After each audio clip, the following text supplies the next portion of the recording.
سنو، جس قوم کو تو نے زیر کیا ہے، ذلیل کیا ہے، جس کو تم نے مار مار کر چکنا چور کیا ہے، جس کو تم نے تہہ دیگ کیا ہے، وہ قوم تم میں تعداد میں کم نہیں تھی، ساز و سامان میں کم نہیں تھی،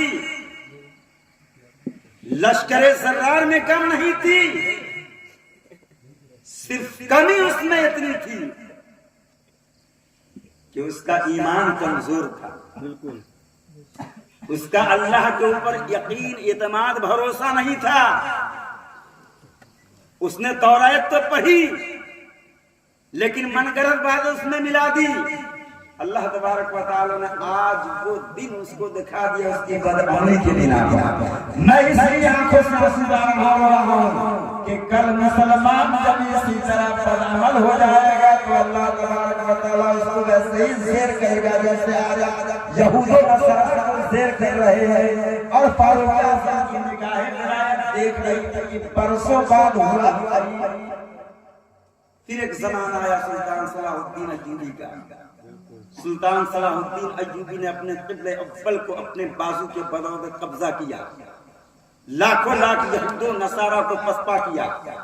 اور پسپا کرنے کے بعد، زیر کرنے کے بعد اس پر اسلامی پرچم لہرایا۔ آج اللہ ہمارے اور آپ کو اگر پیسہ دیتا ہے، حکومت تو دور کی بات ہے، اگر کچھ پیسہ کی فراوانی اللہ تبارک و تعالی ہمیں اور آپ کو دیتا ہے تو ہم اور آپ اپنی زیبائش، نمائش، پوشاک، کھان، گھر دوار، عزت، شہرت اسی میں لگ جاتے ہیں۔ لیکن سلطان صلاح الدین ایوبی اپنے وقت کا وہ بادشاہ گزرا ہے، ایک ادنے سپاہی سے جب اللہ نے حکومت دی تو اسلام کی خاطر، اسلام کو پھیلانے فروغ کی خاطر پوری زندگی وقت پر دی، اور پوری زندگی وقت پڑنے کے بعد جب کسی نے آپ سے پوچھا کہ سلطان صلاح الدین ایوبی اپنے وقت کے اتنے بڑا حکمراں گزرے، اللہ نے دولت دی، حکومت دی، شہرت دی، نہ جانے کتنے ملک کو فتح کر کے آپ نے اپنی حکومت سلطنت میں داخل کر لی، لیکن آپ نے کعبہ شریف کی زیارت نہیں کی، بیت اللہ نہیں گئے، حج نہیں کیا۔ تو سلطان صلاح الدین ایوبی نے آواز دی، سلطان صلاح الدین ایوبی نے جواب دیا، میں چاہتا ایک بار نہیں 10 بار حج کر لیتا، میں چاہتا سال میں ایک بار حج کو چلا جاتا، لیکن جتنا دن میرا بیت اللہ شریف کی زیارت میں آنے جانے میں سب سے نہ گزرتا، اتنے وقت کو میں نے اسلام کی بقا، اسلام کی ترقی کے خاطر اور کاموں میں لگایا، دین کو پھیلانے میں لگایا، اسلامی سلطنتیں پھیلانے میں لگایا، حکومت کو بڑھانے میں لگایا، مسلمانوں کی عزت و آبرو کو بڑھانے میں لگایا، مسلمانوں کی شان کو بڑھانے میں لگایا، اور وقت 4 مہینوں کو میں نے بیت اللہ شریف کی زیارت میں صرف نہ کیا۔ آج کا حکمراں کا یہ حال دیکھیے، مسلمان مارا جا رہا ہے، بچے مر رہے ہیں، عورتیں مر رہی ہے،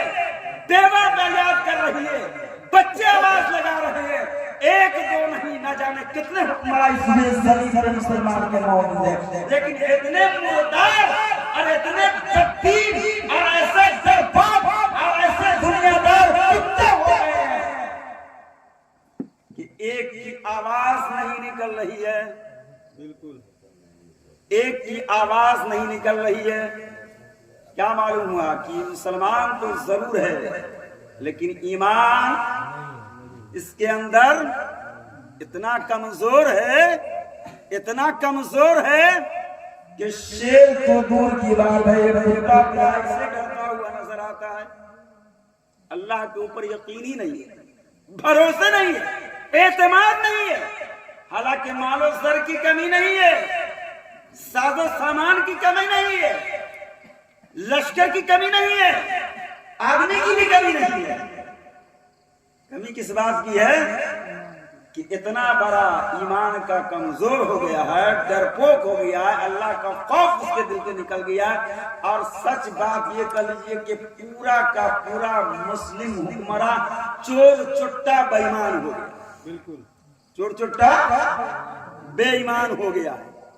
اگر چور چٹا بے ایمان ہو گیا تو اس کے دل میں خدا کا خوف نہیں تو دنیا سے تو ڈر بھی کرے گا نا۔ اللہ تبارک و تعالی ہمارے اور آپ کے دین کو، ہمارے اور آپ کے مذہب کو، ہمارے اور آپ کے مسلک کو بڑا اعلیٰ بنایا۔ ہمارا دین کا اس دنیا میں کوئی جواب نہیں، ہمارے اور آپ کے مسلک کا کوئی جواب نہیں، لیکن شرط ہے کہ ہم اور آپ اس پر پوری طرح عمل کریں گے تو اللہ تبارک و تعالیٰ آج بھی ہمارے اور آپ کو ویسے ہی کامیابی عطا فرمائے گا جیسے پہلے کے مسلمانوں کو اللہ تبارک و تعالیٰ نے دنیا میں کامیابی ہر ملک دی۔ اللہ تبارک و تعالیٰ ہم کو اور آپ کو تمامی حدیث کو سننے سے زیادہ سمجھ اور سمجھ سے زیادہ عمل کی توفیق عطا فرمائے۔